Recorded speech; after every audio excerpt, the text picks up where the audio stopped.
नमस्कार, मैं प्रद्युमन जोशीला नलवा 12 अक्टूबर को हल्का नारनौंद के गांव खांडाखेड़ी को लेकर के पूरे हरियाणा प्रदेश में चर्चा चल रही है। खांडाखेड़ी निवासी वैदिक पथ के पथिक और आर्य समाज के बहुत बड़े प्रोधा स्वर्गीय चौधरी मित्रसेन आर्य की स्मृति में उनके परिवार द्वारा उनके ज्येष्ठ पुत्र कैप्टन रुद्रसेन सिंधु द्वारा और नारनौंद के पूर्व विधायक रहे पूर्व वित्त मंत्री हरियाणा के कैप्टन अभिमन्यु के द्वारा भारत मित्र स्तंभ का लोकार्पण समारोह रखा गया है। और इस समारोह के जरिए कैप्टन अभिमन्यु एक बार फिर से हल्का नारनौंद की राजनीति में 2024 के लिए उनकी जो उम्मीदें हैं उनको जिंदा रखने के प्रयास में हैं।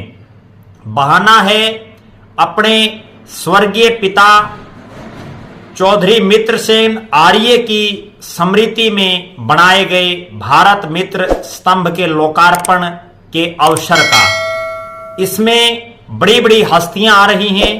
सबसे बड़ी जो हस्ती आ रही है वो है राष्ट्रीय स्वयंसेवक संघ आरएसएस के जो प्रमुख हैं सरसंघ चालक डॉक्टर मोहन भागवत जी और जो पतंजलि योगपीठ हरिद्वार है उसके जो संस्थापक हैं बाबा स्वामी रामदेव जी, वो इस कार्यक्रम में पहुंच रहे हैं।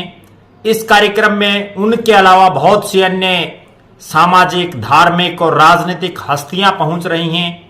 बेशक ये कार्यक्रम स्वर्गीय चौधरी मित्रसेन आर्य को समर्पित है, लेकिन इसके बावजूद चूंकि एक राजनीतिक परिवार है लिहाजा राजनीति की बातें करना लाजमी है।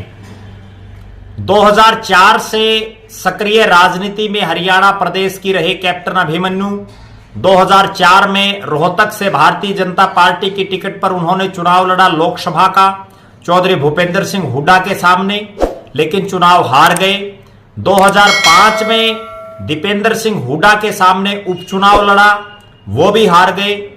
उसके बाद वो रोहतक को छोड़ करके अपनी जन्मभूमि नारनौंद में पहुंचे और नारनौंद से 2009 का विधानसभा चुनाव लड़ा, लेकिन उस चुनाव में भी जीत हासिल नहीं कर पाए। 2014 में कैप्टन अभिमन्यु की राजनीतिक रूप से किस्मत जागी। वो नारनौंद से भाजपा की टिकट पर चुनाव जीते और हरियाणा प्रदेश में मुख्यमंत्री के बाद सबसे बड़े महकमों के वो मंत्री बने। कई बड़े बड़े विभाग उनके पास रहे और वो प्रदेश के खजाने के मंत्री यानी वित्त मंत्री वो रहे। लेकिन बदकिस्मती ये रही कि 2019 का विधानसभा चुनाव फिर से नारनौंद से कैप्टन अभिमन्यु हार गए। अब चूंकि 2024 आने वाला है, विधानसभा चुनाव और लोकसभा चुनाव सिर पर है। कैप्टन अभिमन्यु की पहली इच्छा हिसार से लोकसभा चुनाव लड़ने की है। उसके बाद नारनौंद से विधानसभा चुनाव लड़ने के अलावा उनके पास कोई और विकल्प नहीं है। लिहाजा अपनी राजनीतिक जमीन को दोबारा से उपजाऊ बनाने के लिए, दोबारा से जिंदा अपनी राजनीतिक उम्मीदों को रखने के लिए इस सामाजिक कार्यक्रम के बहाने अपनी राजनीतिक ताकत कैप्टन अभिमन्यु दिखाने के प्रयास में हैं। उन्होंने न केवल नारनौंद विधानसभा क्षेत्र के लोगों को बल्कि हिसार लोकसभा और आसपास के तमाम इलाके के लोगों को इस कार्यक्रम के लिए आमंत्रित किया है। इस कार्यक्रम में 2-3 मायने हैं। सबसे बड़ा मायना तो यह है कि जो आरएसएस है, जो भारतीय जनता पार्टी को सत्ता में लाने के लिए जिसका सबसे बड़ा योगदान है, उसके सबसे बड़े जो सरसंघ चालक हैं वो पहुंच रहे हैं। बाबा रामदेव का एक बहुत बड़ा योगदान रहा कांग्रेस की सरकार जाने में और बीजेपी को लाने में।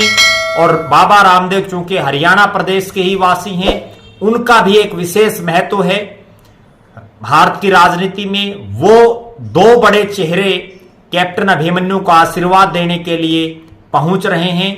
लिहाजा पिछला जब 2019 का चुनाव कैप्टन अभिमन्यु ने लड़ा था तब भी बड़ी बड़ी हस्तियां उनके चुनाव प्रचार के लिए आई थी। प्रदेश के मुख्यमंत्री आए थे, बड़े बड़े अभिनेता आए थे, लेकिन उसके बावजूद उनकी नैया पार नहीं लग पाई। अब चूंकि लगभग 1 साल बाद विधानसभा का चुनाव हो जाएगा, तो कैप्टन अभिमन्यु की नैया पार लगाने में मोहन भागवत और बाबा रामदेव कितना बड़ा सहारा उनका बन पाते हैं, इस पर हमारी नजरें लगी रहेंगी। ये तो समय बताएगा कि मझधार में फंसे हुए कैप्टन अभिमन्यु की नैया 2024 में पार हो पाती है या दोबारा से वो अटक जाते हैं। 2019 के विधानसभा चुनाव के बाद कई ऐसे मौके आए जब कैप्टन अभिमन्यु की जो राजनीति है, उसका जो सूरज है, वो एक बार फिर से उगने की ओर था। चाहे वो भारतीय जनता पार्टी के प्रदेश अध्यक्ष के रूप में उनका नाम चला हो, चाहे हरियाणा प्रदेश से राज्यसभा के लिए उनका नाम चला हो, चाहे जेपी नड्डा जी की जो राष्ट्रीय टीम है उसके अंदर शामिल होने के लिए उनका नाम चला हो, लेकिन तीनों ही जगह कैप्टन अभिमन्यु कामयाब नहीं हो पाए। उनको जो मुकाम वो चाहते थे वो नहीं मिल पाया।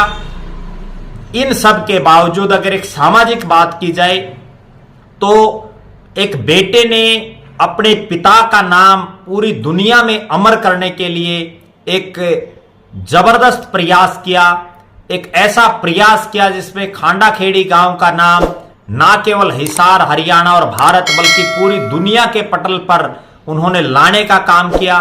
9 मंजिला इस भव्य भारत मित्र जो स्तंभ है, इसमें उन्होंने इस तरह का कार्यक्रम, इस तरह के फोटो, इस तरह की चित्रकारी, इस तरह की नक्काशी करवाने का काम किया है जो आदिकाल से लेकर के और वर्तमान तक के भारत और दुनिया किस तरह की थी, उन सब से हम और आप सभी को और आने वाली पीढ़ियों को वर्षों वर्षों तक रूबरू करवाता रहेगा।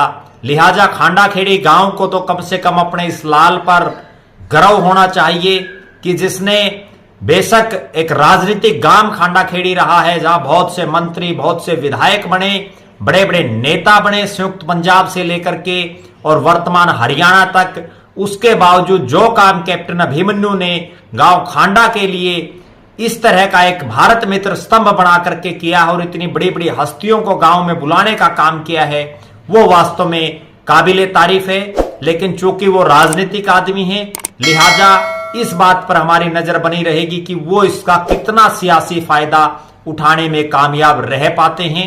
ये 2024 में पता चल पाएगा।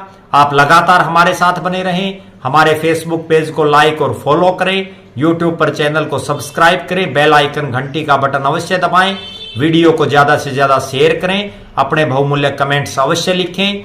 बहुत बहुत धन्यवाद। आपका अपना प्रद्युमन जोशीला नलवा।